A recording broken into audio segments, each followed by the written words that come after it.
Hello. How's it going, guys? Can you hear me? Yep, we can hear you. All right. It's not always a given thing. We doing okay, guys? Peachy Keen, wonderful. Adrienne. Adrienne, I need to hear you. Morning. Morning. Are you doing okay? Yes. You got back in, I see. Thank God. It was an inadvertent thing. They, for some reason or other, they make us do an attendance 60% of the way through the course. I accidentally hit a no instead of a yes for you. That was on me. Did you miss anything? I think I just missed the lab for yesterday. It was due yesterday. Okay, I'll click it open for you. As a matter of fact, I'm going to try and do that right now, if that's okay with you. Guys, just bear with me. I want to make sure I do this before. Okay, what exactly was it? I think it was the Calorimetry? Yeah.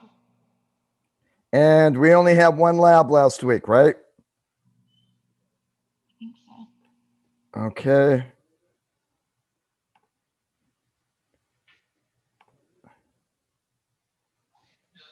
When do you want to do, Adrienne? Sometime this week is fine. Okay, by Friday midnight? That should work. Okay, sorry guys, I just want to do this before I forget it.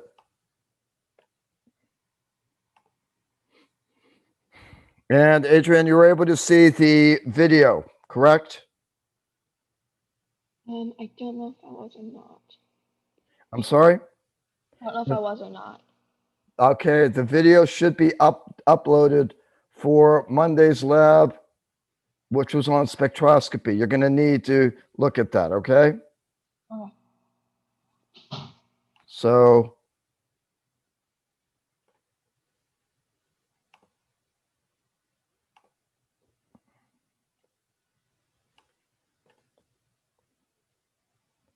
that's done. Okay. Okay, see, you're in there for that one anyway. I'll get you the other one, and then I'll get started here. Everybody doing okay?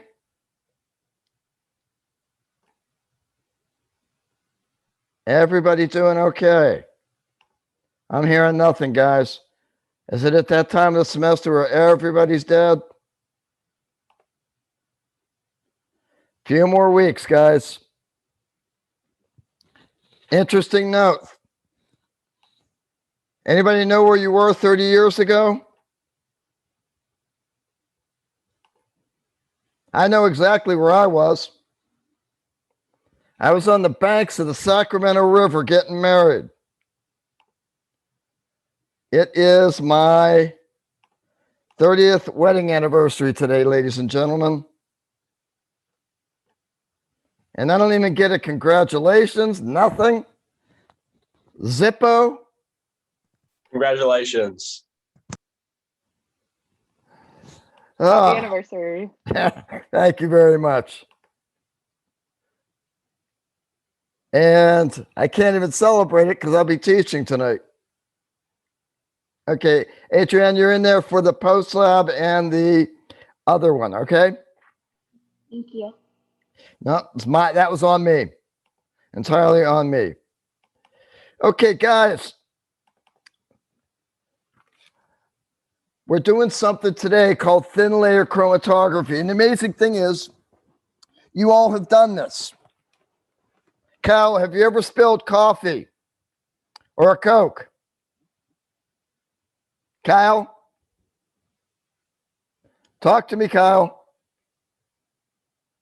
I'm getting just a picture here, Kyle. Christine, you ever spilled a Coke or coffee? Yes. Can you hear me? Yes, I can hear you now, Kyle. Okay. You spilled a Coke or coffee and cleaned it up with a paper towel? Correct. Okay, when you do that, have you ever just looked at the paper towel later after it's dried? No. You're not curious enough, or you have better things to do in your life? Well, sometimes, I mean, if I spill it, I clean it up fast because I have other things to do. So. Kyle, have you ever seen the paper towel after it's dried? Yeah, probably. You notice, like at the very edge, you get that funny looking different color that's out there? I guess so. Yeah. You've done paper chromatography.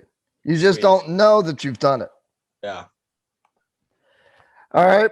So, what is happening is that you're getting an attraction for some of the molecules for the paper, and yet some of the molecules are still in the coffee moving forward. And because different chemicals have different chemical properties, they move through the paper at different rates. There's a Russian scientist around 1800 by the name of Tweezet. And what he wanted to do was he wanted to kind of understand the colors in plants. So he took some plants, put them in some chemical solvents, dissolved them as much as he could. And then what he did was he put them on some diatomaceous earth, which is nothing more than purified earth to the point where it looks white. And then he immersed this he put the solution onto the column of this earth. And then what he did was he put it into a chemical solvent. So the solvent got sucked up through the earth. And as it did, it carried these chemicals with it. And because the chemicals have different chemical bonds, what happened is he got a series of rings. And he was able to sit there and realize that each time you had a ring, you have a new compound. In many respects, this is how DNA analysis works. Only with DNA analysis, you put the DNA sample into a gel and you attach an electric current to either end. But again, it's chemical properties that is separating one of the DNA fragments from another.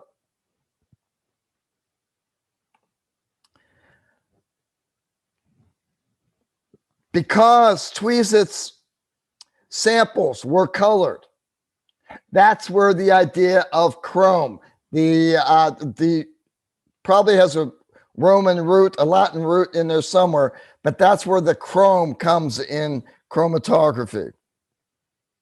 So what is it? Basically, chromatography is a separation technique, and it's based upon the distribution of a chemical between a mobile phase and a stationary phase. What happens is the compound stays hooked on to the stationary phase for a little bit of time, then gets carried away, gets redissolved in the solvent, and gets carried further up where it attaches again to the paper. And literally speaking, because all chemicals that are the same have the same chemical bonds, they adhere at the same rate. So they literally are transported through the paper at the same rate. The job of the mobile phase is to push it through the stationary phase. The job of the stationary phase is to kind of retard it. Guys, I used to have to explain this to juries every time I went into a courtroom. And the way I described gas liquid chromatography is, well, if you had a big long hallway that was lined with Velcro and you threw two balls down there, you threw a tennis ball and a baseball down there at the same time with the same force. The tennis ball, because it's kind of fuzzy, would adhere to the sides of the hallway, and it would go through the hallway at a slower speed than the baseball would. So in this way, what you are doing is you are literally separating one chemical from another.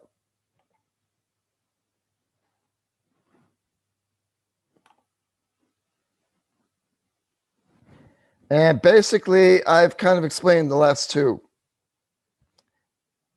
three.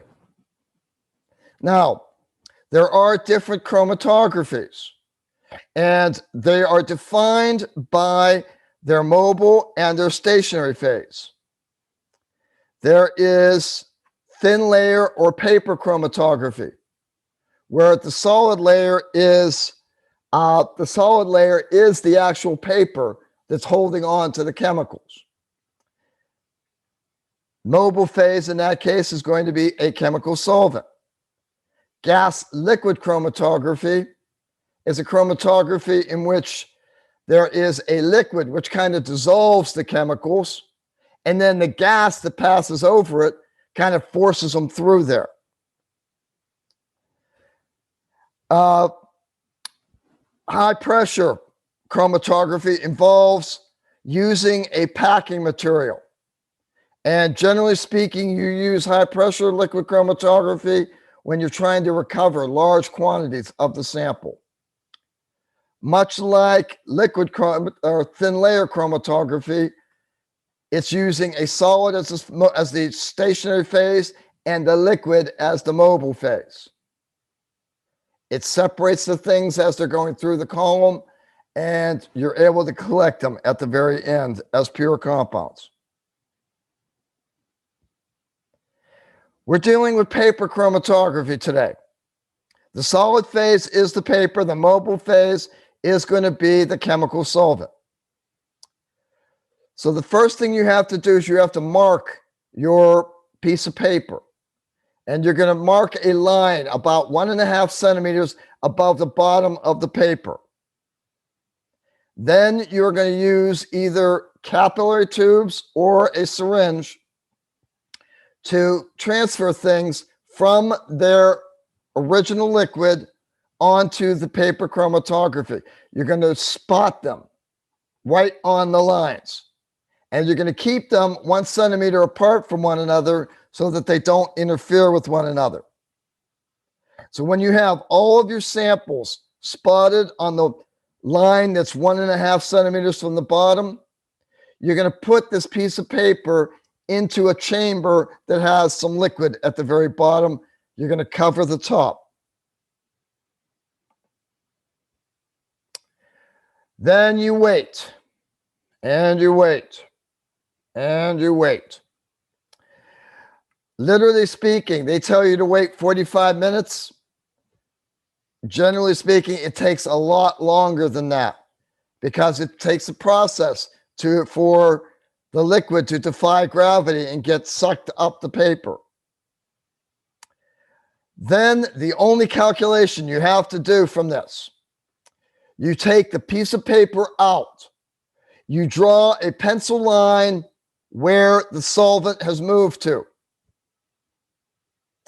and then you calculate what's called the RF, or retardation factor.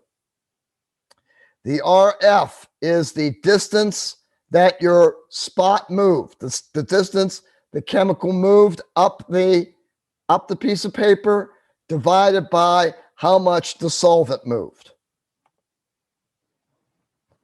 So what I'm doing, I have marked where the solvent moved to.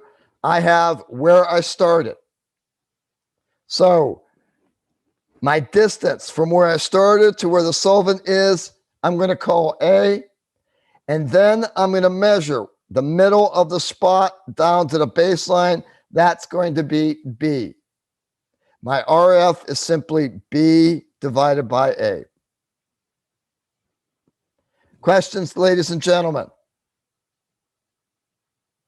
Now, can you see any errors in this process? What are things that you don't have control of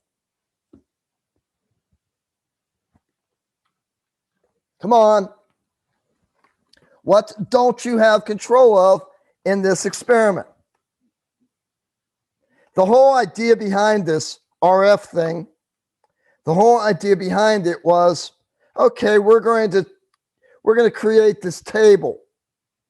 We're going to know what the solvent mixture is, and we're going to be able to measure the RF and go directly to this table and find out what the compound is, or what a series of compounds is. Can anybody see the flaw in this?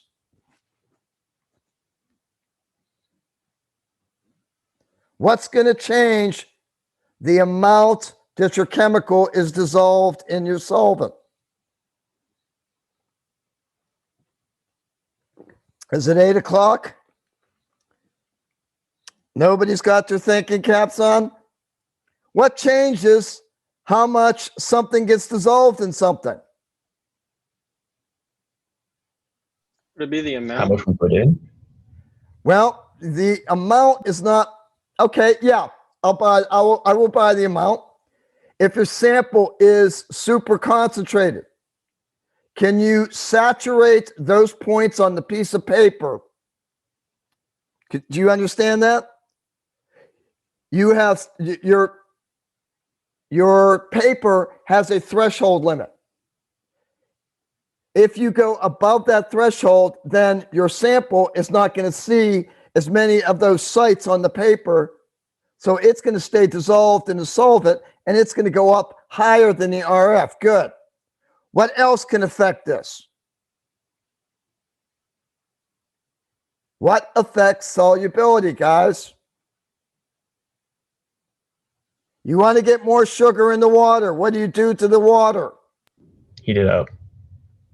Can you control temperature? Not really. So if it's a higher temperature, you're going to get more of the stuff dissolved in the liquid, so it's going to move up faster. When you mix up your solvent that you're putting your paper into that's eluting up this piece of paper, are you making the same exact concentration each and every time? Are you dealing with humidity? Does humidity change on a day-to-day basis? So guys, all of these factors, and even more than this, are entering in. You don't even know the thickness of the paper.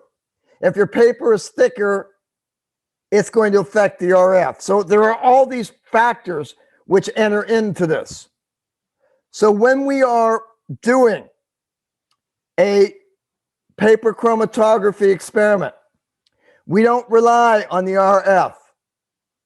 What we rely on are known samples, so that when I have my unknown material here, right beside it, I'm going to put a standard that I'm going to compare it to, because the standard and my unknown are run under the same conditions. So with that knowledge, they should go up the piece of paper the same. The other thing I'm going to have in my favor is, do you notice that the chemicals have different colors? We're going to use something called a visualization agent. We're going to spray the visualization agent on the paper. It's going to react with some ions to be one color. It's going to react with other colors to be another color. Now, when we go through this, be aware, Dr. Musgrave, I believe, is colorblind, because the questions and answers about colors don't always jive. It's less of a problem for you guys because you're not making the observations. You're having the observations presented to you. So it should be less of a problem. Now, again, getting back to RFs, it is a concept that you will need to know. Nudge, nudge, wink, wink. Kristen, did you get that? Nudge, nudge, wink, wink, Kristen. Yeah. All right. So if the distance it traveled was 1.75 inches and the distance to the center of my spot was 1.19, guys, all you got to do is take the amount the spot moved, put it over the amount the solvent moved. That is your RF. There are no units. Be aware of your sig figs.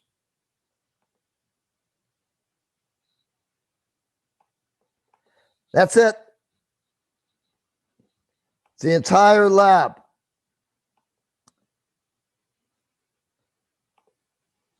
So basically, I'm going to go through the results in the post lab.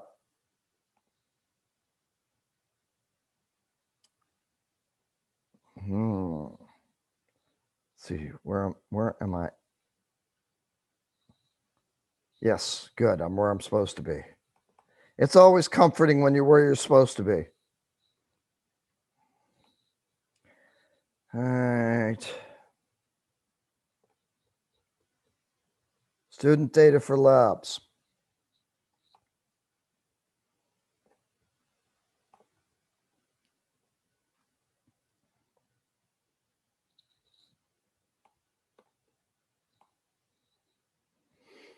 Okay. Acid titration, nose, gas laws, food dye. There we go. All right. Now, what the procedures tell you to do is to put the spots on the piece of paper. And what you're going to notice is some of them have colors. When you're doing this, you can tell what the answer is.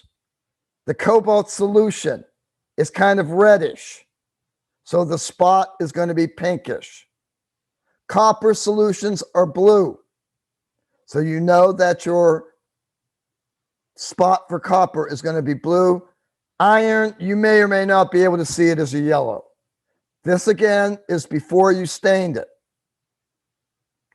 Then you spray, after you have put the paper into the solvent, eluted it up and taken it out and marked the solvent front. Then what you do is you spray. You spray that piece of paper with a color indicator. It turns certain compounds certain colors. It reacts with silver. You barely, absolutely barely see silver. Mix cobalt greenish, copper pink, iron blue, and bismuth yellow. Again, these are very, very arbitrary from Dr. Musgrave's perspective. You also have the distance the solvent moved, the solvent front, the distance the cation moved. He did a nice thing for you here. You're dividing everything by 10. So just move the decimal point over for the RF. Now, after that, you have your 5 knowns.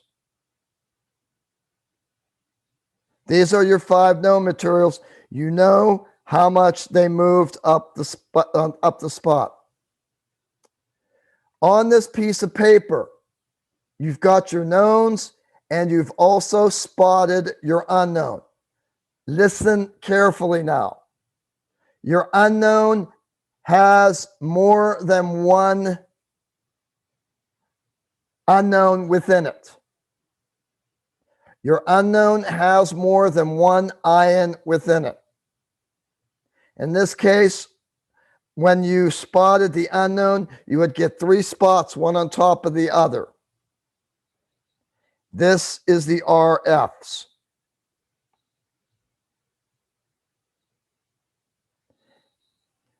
Questions?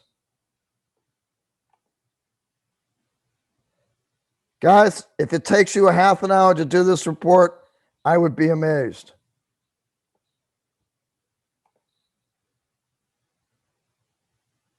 That's total, post and results. Results.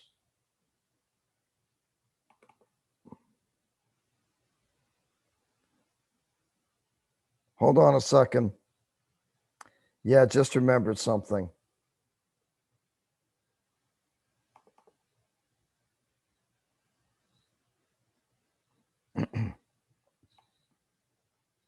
Okay, good.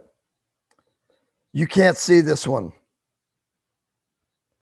This is the results for yours. You will only see one of those.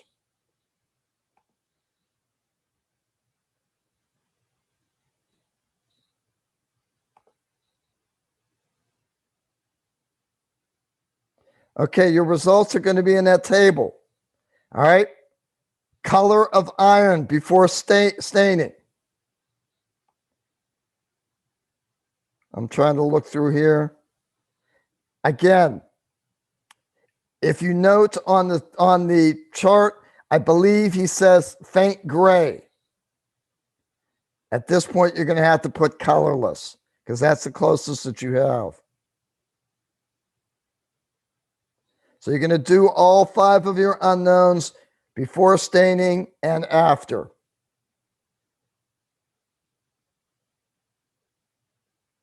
Okay. What they want in this question, they want the RFs of all five of your samples. Next question, it's going to ask you to calculate 1 RF. Ladies and gentlemen, do not use silver. Silver does not move. It's a 0. Do not use silver. You can use any one of the others. Do not use silver.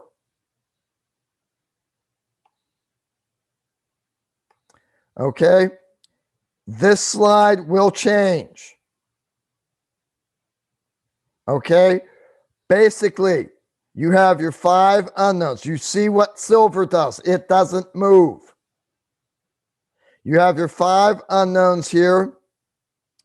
Remember, when you do the RF, you're going from the center of the spot. What you're to do is you are to determine what unknown or unknowns. You can have 1 to 3 unknowns. You are just to look where your unknown is, see how many of the other known ions you can identify. And that is it.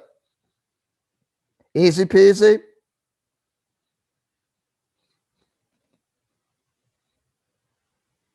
Are we good, guys, with that?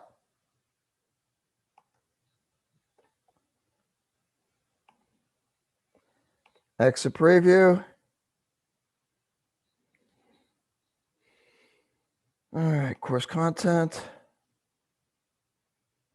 Thin layer chromatography.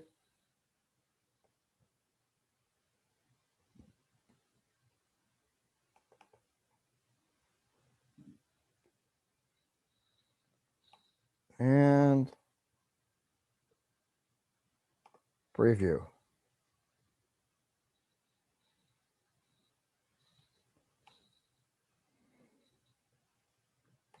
Sorry, gotta find this thing.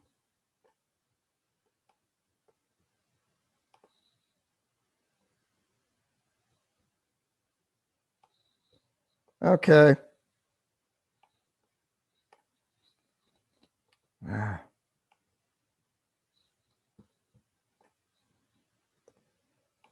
Question 1.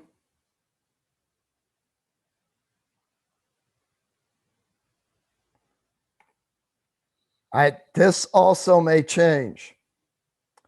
It's just asking you to calculate RF of a substance. If I were doing RF of spot 4, I would take the amount the spot moved and divide it by the amount the solvent front moved.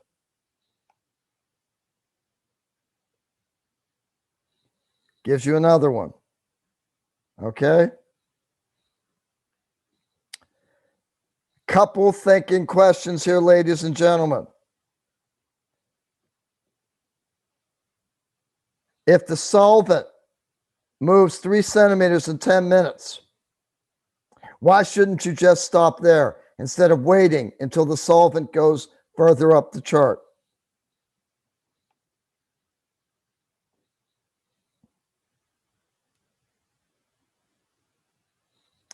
Dimensional analysis problem. getting you to work with microliters.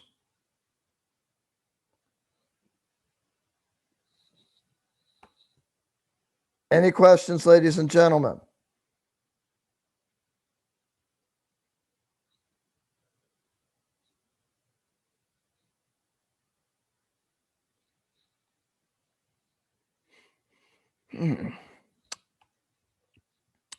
But you just want to stare at each other for the rest of the day? It's the end of the month. I have bills to pay, guys. Does anybody have any questions? Aren't you glad you got up for this morning? Christian, you don't seem glad. I'll stop picking on you, Kristen. I'll start picking on Kylie. Kylie, you don't seem glad that you got up this morning either. It's Garrus is fine. raring to go. What, Kylie? But it's fine. I mean, it's like 7 o'clock here because I'm in Central, but Where are you at? I'm in the Panhandle. I'm in like the Destin area. Oh, good for you. So near Mobile then, Yeah, or is it Mobile? What do they call it there? Mobile. It doesn't really matter. Mm. It does to Alabamans. Anybody have anything else, guys? I'm just talking to talk right now. If there's nothing more, guys, I won't waste any more of your day.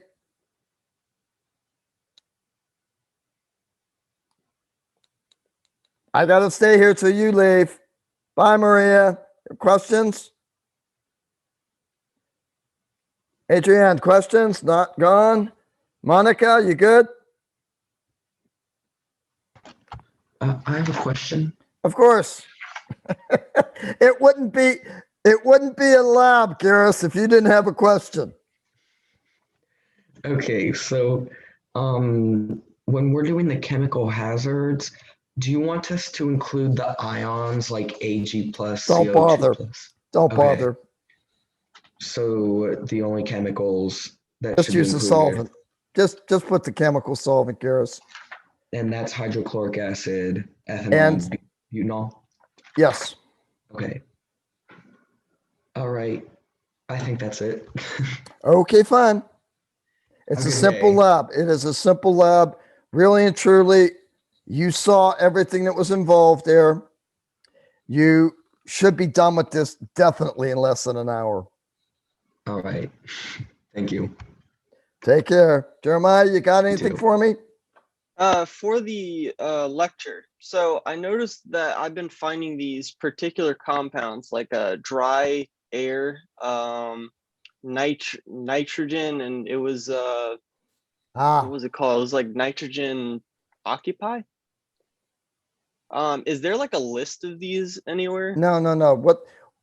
When you see something, it was a gas law problem, right, Jeremiah? Mm-hmm. Yeah. All right. If it says dry air or Mhm. dry nitrogen, what that is implying is that the pressure is the pressure of the nitrogen itself and nothing else. Okay. If you see something like collected over water Mm-hmm. or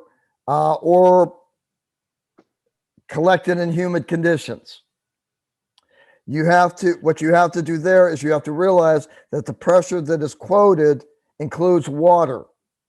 So you have to subtract out the water vapor pressure from the pressure of the total pressure. Okay. Gotcha. Make sense? Make sense, Jeremiah? Yeah. Because I noticed that it was like for dry air, it would multiply by 2. For nitrogen occupy, I'm pretty sure that was also multiplied by 2. I'm sorry. Like two elements of itself. I'm still not understanding what you're saying, Jeremiah.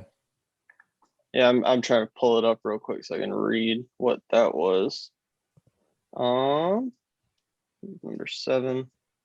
Yeah, so for nitrogen occupy, it was 28 was the resultant for the molar mass. Yeah. Okay. If you're dealing with a diatomic molecule. Hmm. And those are, have no fear of ice cold beer: hydrogen, nitrogen, fluorine, oxygen, iodine, chlorine, bromine. Okay. And even of those, bromine and iodine are not gases. So you're dealing with 5. Okay. Okay. So if you're dealing with those 5, Hmm. the molecular weight will be double. So if you Okay. have nitrogen doesn't exist as N. If you have nitrogen out in the free environment, it Mhm. will always exist as N2. Okay. Gotcha. That's what I was missing. So I kept running into these and I was like, how am I supposed to find these? Yeah, that's And then- basically it. Gotcha. It was one of those things I emphasized way back when about the diatomic molecules. Hmm. And again, I keep on telling you guys, chemistry is insidious because it pulls information back from the beginning. Yeah. I'm just trying to retain the information to get through it. Because even though I'm not really going to be utilizing this every day, it's kind of something that, certain parts are nice to know, but I also don't want to leave any potholes for the tests. Yep. I think Awesome. the test is straightforward, Jeremiah. Yeah, the Word document's been pretty straightforward. I haven't ran into any Do not issues. trust the answers. I've been calculating them on my own. They so far through number 8, they're all correct. There are significant problems with them. I know. Oh, okay. I know, Jeremiah, that there are significant problems with them. And what happened is when I originally made that answer sheet, Hmm. when I originally made the answer sheet, this class that I had was demanding a practice test and demanding answers. So Gotcha. I did it very, very quickly, and I know I made a lot of mistakes on that. And the trouble is, I've been using it the practice test every semester since, and I believe the answers are linked in there. Gotcha. So what I have to do is I have to spend some time this time going through that practice test, redoing the answers, and seeing what's right and what's not. Yeah.